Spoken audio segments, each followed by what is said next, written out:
Good afternoon to all. I am M. Kamachari, lecturer in physics, Government Polytechnic Anantapur. So today we are going to discuss about the experiment called as a simple pendulum. So before going to that, do you know why the heavier objects do not fall faster? So this is because if you take two bodies of different mass and then released, these two bodies are experienced by an uniform acceleration due to the gravitational force.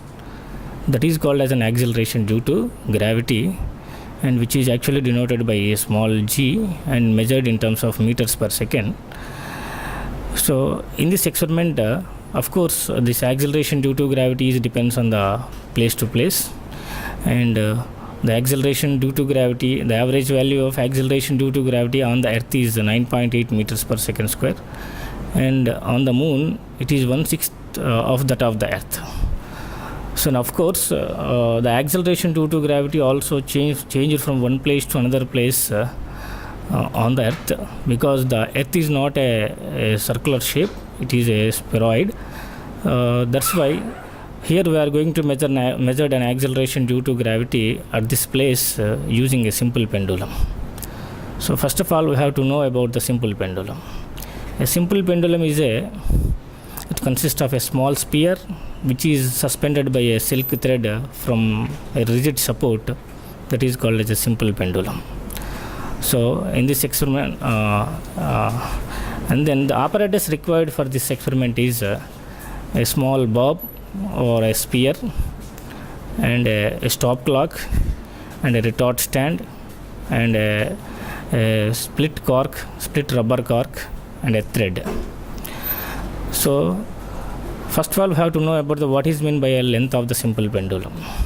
A length of the simple pendulum is measured from a point of suspension to center of the sphere. The point of suspension means it is the point where the pendulum is suspended, and you know very well the center of the bob. Actually, the center of the bob we cannot possible to identify physically. So that's why first measure the diameter of bob by using vernier calipers. From that, measure the radius and take length from point of suspension to bottom of the bob, and then subtract the radius from the length which is taken from point of suspension to bottom of the bob. Then you will get the length of the simple pendulum L.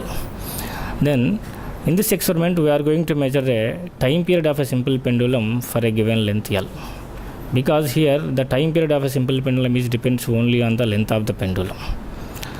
So then construct a simple pendulum for a given length, that is say 40 centimeters, and then a simple pendulum is pulled aside and then released.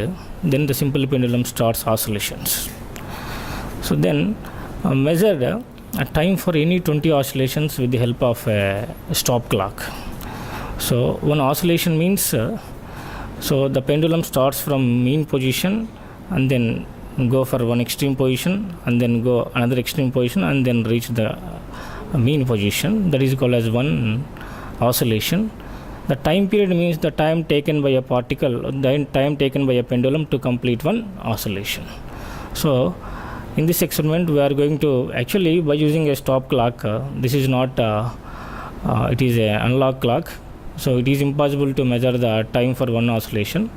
So instead of that, measure time for 20 oscillations, and then from which we calculate time for one oscillation.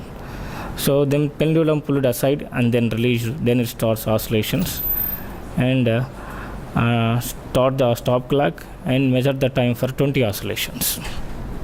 So and note the time for 20 oscillations in the table provided, and then repeat the same procedure for another time and measure the time for again 20 oscillations for a same length that is 40 centimeters. So from which then calculate the mean time, and then that is from the true trials, In the meantime, from which we calculate the time for time for one oscillation, that is t equal to average time, mean time by 20, then we will get time for one oscillation. And then from which we calculate the t square, that is time period square, and then calculate L by t square.